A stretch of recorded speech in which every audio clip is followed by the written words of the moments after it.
I love all the vibes of this. It's so great. I'm curious for you both. What was the real like hook for this? Is it the fact that they don't meet for you, or is it just the depth of the characters? Because they have a lot going on.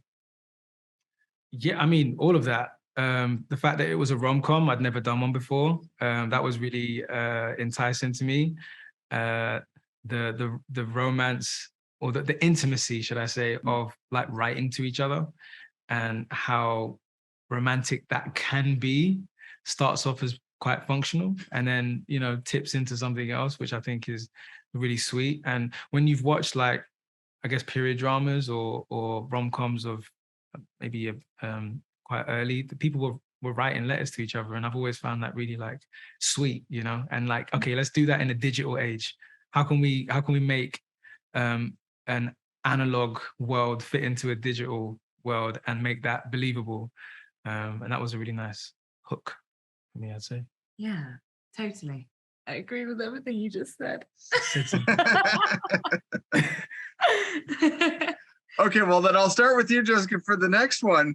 That first scene you start off with, was that the first thing you filmed, or did that come later? Because like the emotion you go through that scene is incredible. Yeah, we filmed, I think, that in the first week. It was a scene that we did that I sent off for the audition. I think I sent about 4 in, but that was one of the scenes that was chosen. So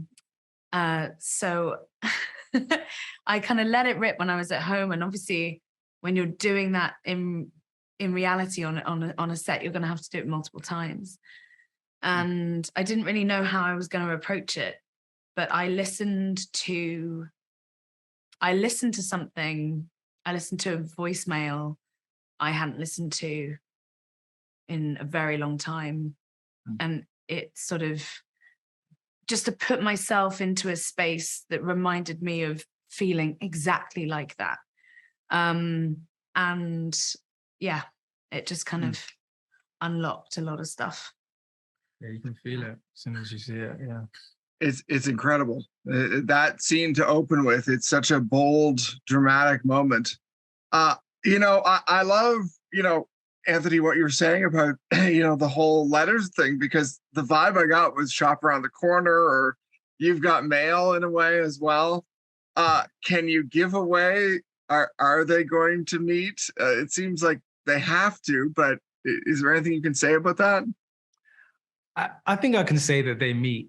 The circumstances under which they meet, I don't think I can, but I don't think you'll be disappointed. I think you'll be surprised. And what else can I say? I was literally just in my head going FOX, Fox, because of You've Got Mail. But yeah, what can we say? Well, obviously. They meet. That's what we can say. They are going to meet. Okay.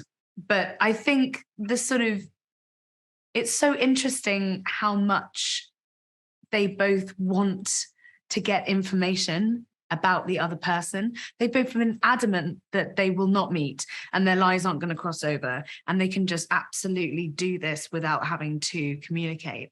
And then immediately they need to communicate, need to sort loads of other stuff out, and can't help, Tiff especially, can't help but just dive into all his things and be like, who is this person? Like, and this is interesting. So in the first ep, I think you see Tiff smell the sheets. And that was just unprompted. I just sort of did that because I think it's the kind of thing that you're like, what's the person smell like? Is he clean? Like, what's the vibe?